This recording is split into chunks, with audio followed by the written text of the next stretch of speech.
All right, there's your daily dose of cringe for the day. So, there's a big problem with self-improvement, and this is going to give you the reason why like a lot of this advice that you learn online, a lot of the advice you implement doesn't really make you progress that much. It doesn't make your life much better. It's going to also give you the reason why maybe you've been watching a lot of self-improvement videos for a really long time, but your life is still pretty much the same. So, let me know if this sounds like what you've experienced. So, one day you kind of felt bad about your spot in life. You weren't really doing too much, you weren't really doing much with your life. So, you tried to figure out, okay, what can I do? I need to live a better life somehow. So, you just type in how to live a better life, and you start coming across some self-improvement YouTubers like Hamza, Tate, some other dudes, and you just start watching these videos. And after watching a bunch of videos, you start to feel motivated, you start to feel productive from watching all these videos. But a few months pass by, maybe even like a couple of years if you were like me, and you realize you're still pretty much the same person, and your life didn't really get that much better.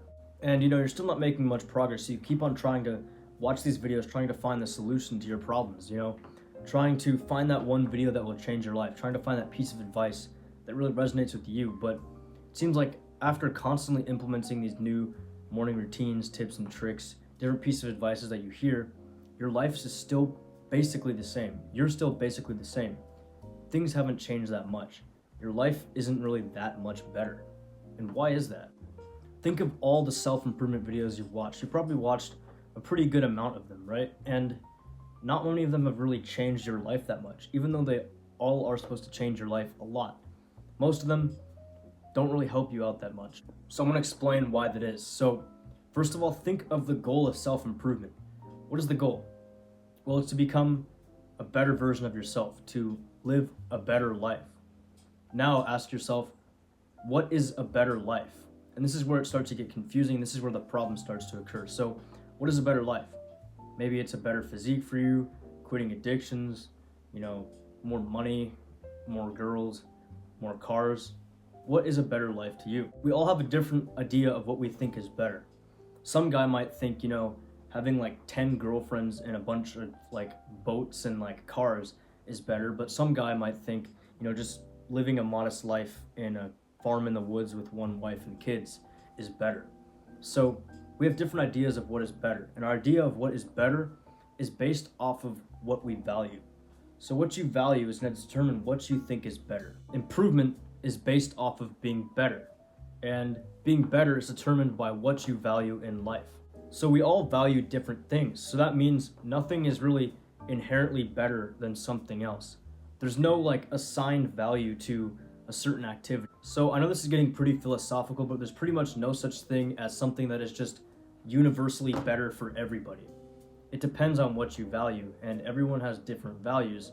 So what they find better, what they find improvement in, is going to be different than maybe what you find improvement in.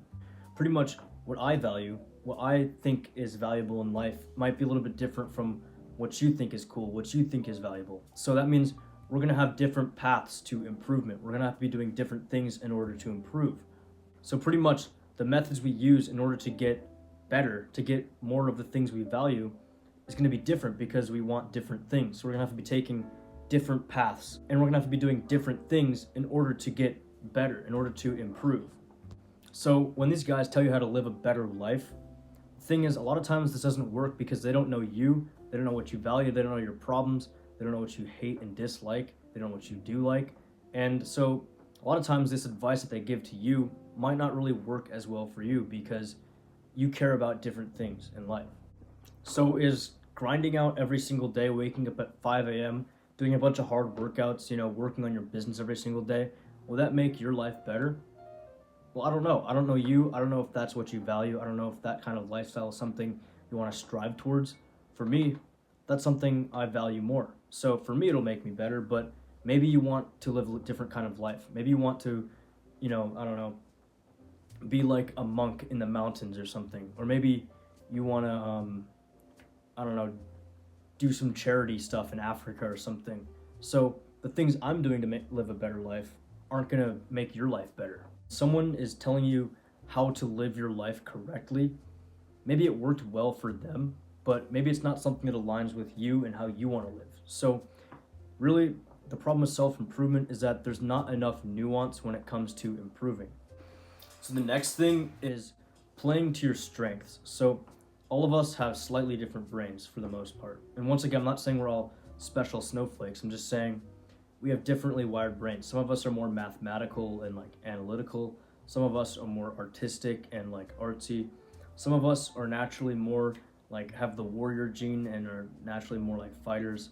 Some of us, pretty much all of our brains kind of have like a different way to be wired, and we all think slightly differently. When some guy on YouTube is telling you how to improve, how to live, he's telling you how he improved based off of his blueprint to life. He was playing off of his advantages. But chances are that the advantages he has, the way his brain works, might not work like your brain at all. Maybe he's telling you to run your business like, super analytically and look at all the numbers. But you're more of a creative type of person and you'd like to take the creative approach to business. So you trying to be all analytical, your brain is just not going to be able to do it as well as they do. Even though they say it's the right way, it's more of the right way for them. So pretty much you want to play towards your strengths. The blueprint to this person's success might not be the same for you because their brain, their strengths might be different from your strengths. So obviously the problem is when someone is telling you how to better your life, they're just telling you how they bettered their life, what they did, what worked for them, their blueprint to success. But chances are it might be different for you. And also don't make like self-help people or self-improvement YouTubers make you feel like inadequate for struggling in a certain area that they're not struggling with, because they probably have different strengths than you have, and vice versa. So in order to improve more, you need to have a strong set of values. So when you have a strong set of values, you know what to improve towards, and you can track your improvement much better instead of just following random advice you find on the internet and searching for self-improvement videos. So chances are right now, the things you think you value, the things you think you want, probably aren't things you actually want. Maybe it's the classic goal like 10K a month with my dropshipping business, or I don't know. But a lot of the things you value right now are influenced from a lot of the self-improvement YouTubers you watch, a lot of the content you consume, a lot of the family members you have, a lot of the social media you consume. All that stuff makes you think you want certain things that you probably don't actually want. Remember, your self-improvement journey isn't about Hamza's self-improvement on you. It isn't about Andrew Tate's self-improvement on you. It's about your self-improvement. It's called self-improvement for a reason. It's not improving yourself in the vision of another man. It's improving yourself based off of what you value. Okay, so how do you find things that you value in life? Well, I don't 100% know this. I'm just gonna share what worked for me.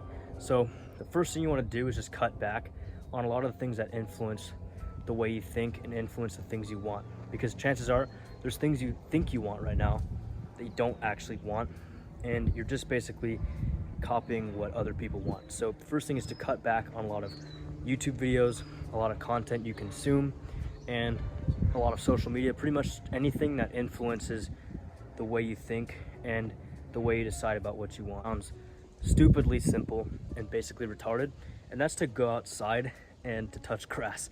Now, I know everyone says this and it's very annoying, but so many of us, including myself, do the same thing every single day.